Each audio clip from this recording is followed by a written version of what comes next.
Almost सभी स्कूलों में एग्ज़ामिनेशंस जो हैं वो कंप्लीट हो चुके हैं। मेरे जहाँ मैं भी वर्क करती हूँ उस स्कूल का भी ऑलमोस्ट एग्ज़ामिनेशन कंप्लीट है। तो एग्ज़ामिनेशन कंप्लीट है इसका मतलब रिज़ल्ट आएगा तो जाहिर सी बात है कि कोई फर्स्ट आएगा, कोई सेकंड आएगा, कोई थर्ड आएगा। बहुत सारे पेरेंट्स होते हैं जिनके लिए अगर देखिए फर्स्ट सेकंड थर्ड है ना, कई बार ऐसा होता है कि पॉइंट से या 1 मार्क से या 2 मार्क से भी ऐसा कुछ होता है कि कम हो जाता है। तो बहुत सारे पेरेंट्स को मैंने देखा है, अंडरस्टूड होते हैं कि नहीं ठीक है, मेरा बच्चा समझ क्या रहा है वो ज़्यादा ज़रूरी है, कितना गेन करा, कितना नॉलेज है वो ज़्यादा ज़रूरी है। लेकिन हाँ, इस बात में भी दो राय नहीं कि अगर आपको सब समझ में आ रहा है, आप अच्छे से पढ़ रहे हैं तो आपको डिवीज़न लाने में कोई नहीं रोक सकता।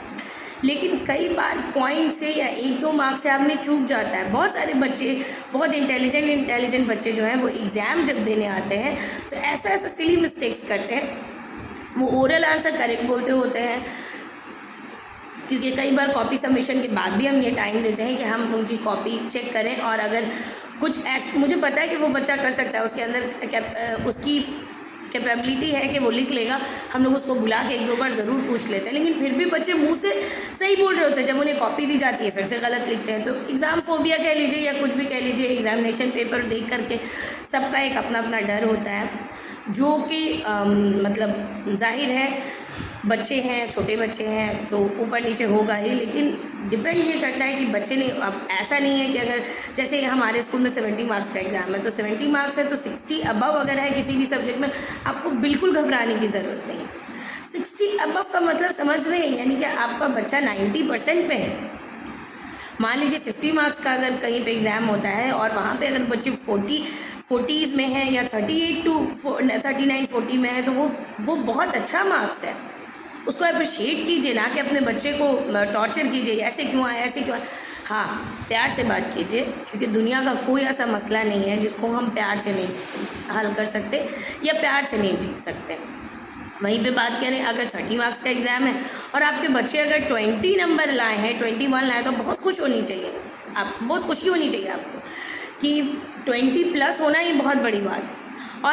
और उस पर मेहनत करेंगे, ऐसा नहीं है, कौन नहीं चाहता कि फुल मार्क्स आए, 1-8 मार्क्स कटे, लेकिन उस पर मेहनत करेंगे, उसको टॉर्चर नहीं करेंगे, अप्रिशिएट करेंगे। रिज़ल्ट आने के बाद ना हमेशा अपने बच्चों को अप्रिशिएट कीजिए, क्योंकि आपको जो फील हो रहा है, अच्छा बुरा, खुशी, गम, कम, बेश, आपसे ज़्यादा आपके बच्चों को वो फीलिंग है।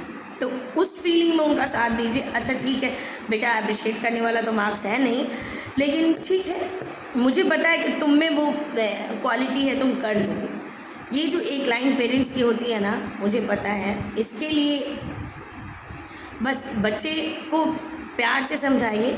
हर बच्चे प्यार से पूरी बात समझते हैं, जबकि वहीं पे अगर मार पीट के, डरा के समझाया जाए, देखिए 2 तरीके से माँ बाप का प्यार करना और कहीं कहीं पे स्ट्रिक्ट होना बहुत ज़रूरी है। वैसे ही टीचर भी हंसा के पढ़ाए, खिला के पढ़ाए, लेकिन टीचर का भी बहुत जगह स्ट्रिक्ट होना बहुत ही ज़रूरी है, क्योंकि अगर वो स्ट्रिक्ट नहीं होगी तो बच्चे लर्न नहीं करेंगे। आजकल के टाइम के बच्चे, जनरेशन तो नहीं बोलूँगी, जनरेशन बहुत लंबा हो जाता है, आजकल के टाइम के बच्चे लर्न नहीं करना चाहते। आप देखिए लिख लेंगे लेकिन वो लर्न नहीं करते। उनको टाइम दीजिए, बोलिए लर्न कर, क्योंकि जब वो लर्न करेंगे और चीज़ें लर्न हो जाएंगी तो ईज़िली राइट होंगी।